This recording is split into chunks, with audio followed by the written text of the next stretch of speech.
Dans cette vidéo, nous allons voir comment coiffer avec Marie et une map de vecteur des poils procéduraux dans Guerrilla Render.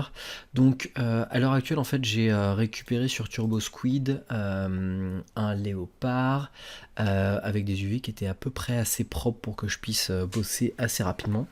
Donc j'en suis à cette étape là, j'ai fait une map de cut ici, enfin une map de densité sur laquelle j'ai déterminé des zones, donc vous voyez que j'ai complètement raté mon coup. Là c'est mon premier jet de map de densité, donc je suis allé beaucoup trop haut dans ma map. Et puis donc j'ai Marie, donc voilà où j'en suis sur Guerilla, donc j'ai fait un petit setup. J'ai donc mon body ici qui vient là, ma fourrure qui est shadée avec un R. J'ai récupéré la texture du body que j'ai mis partout en fait sur le poil, hein. Il n'y a aucun changement entre le roule et le type.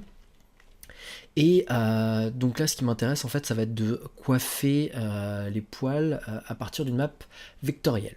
Alors pour ce faire, en fait, ce que je vais faire, c'est que je vais venir ici et Marie me propose un setup. Alors je vais juste ramener ma fenêtre un peu dans l'écran parce que il y a des trucs qui vont se passer ici. Elle est sur mon côté gauche normalement. Donc en fait, je vais venir cliquer ici sur Marie là, sur ce petit menu qui s'appelle Setup, je crois, vecteur machin workflow. Il me dit rien, c'est pas grave. Donc quand j'appuie ici, on va regarder ce qui se passe là.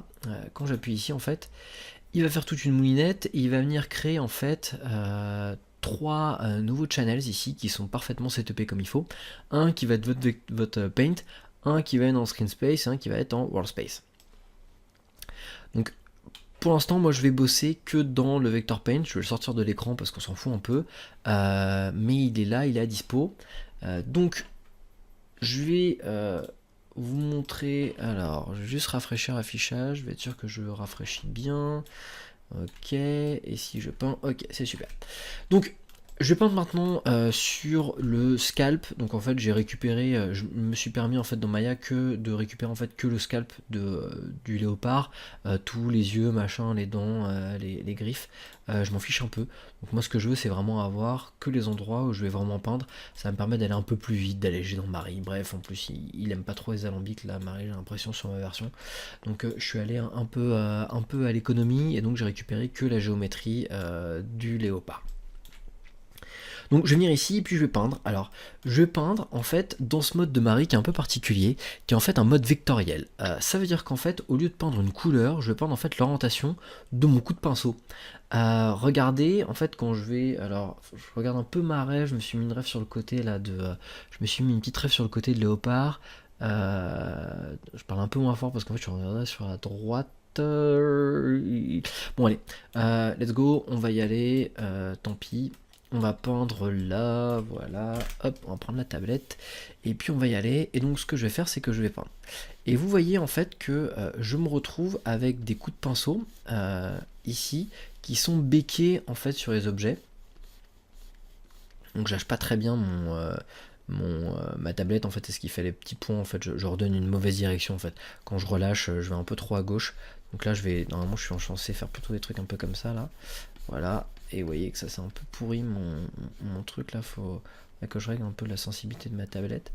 Donc il y a peut-être mon radius aussi à voir, on va augmenter le radius un peu, voilà. Donc en fait quand je mets des coups de pinceau, ces coups de pinceau en fait ils enregistrent le fait que je donne une direction sur cette map de vecteurs. Je m'amuse exprès à faire un truc complètement aberrant, je vais dans le sens inverse. Vous voyez ici, hop, voilà. On fait un truc totalement inverse. Vous voyez, donc en fait, faut pas avoir les vieux réflexes qu'on a en painting dans Marie. Et que j'ai commencé à peindre dans l'autre sens inverse. Et qu'est-ce que ça m'a fait? Ça m'a fait une couleur un peu chelou. Donc voilà, bah, vous voyez que je vais en aller-retour là, ça fait des trucs hyper bizarres. Donc on va bien aller toujours dans ce sens-là. Voilà, c'est bien. C'est béqué.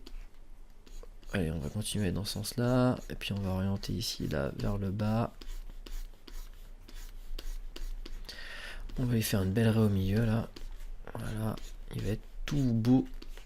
Un beau violonneux. Voilà, je vais avoir une petite démarcation un peu bizarre là. Faut que je regarde ça.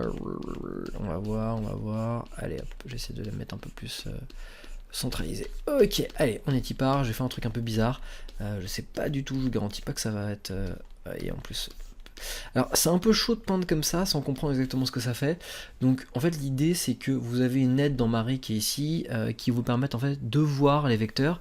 Et vous voyez qu'en fait, il a bien enregistré que mes vecteurs allaient bien vers le bas dans ce mouvement-là, allaient bien ici, ils allaient bien ici être peignés dans ce sens-là. Donc, ce qui est en blanc, hop, donc ils vont bien dans ce sens-là, pardon. Donc, le noir, c'est le route, le blanc, c'est le type. Et hop, on voit bien ici que ça va dans ce sens-là, voilà, donc tout ça a bien été enregistré. Je prends ma map qui est en dehors de mon screen, je fais un petit clic droit, j'exporte cette map en flatten. Alors normalement c'est en linéaire automatiquement puisque ça décrit pas du tout la couleur, hein, ça décrit bien une orientation de poil. Il va l'appeler Vector Paint .101, super, c'est ultra cool, il a bien compris que c'était en linéaire, j'y touche pas du tout, j'exporte le patch, on est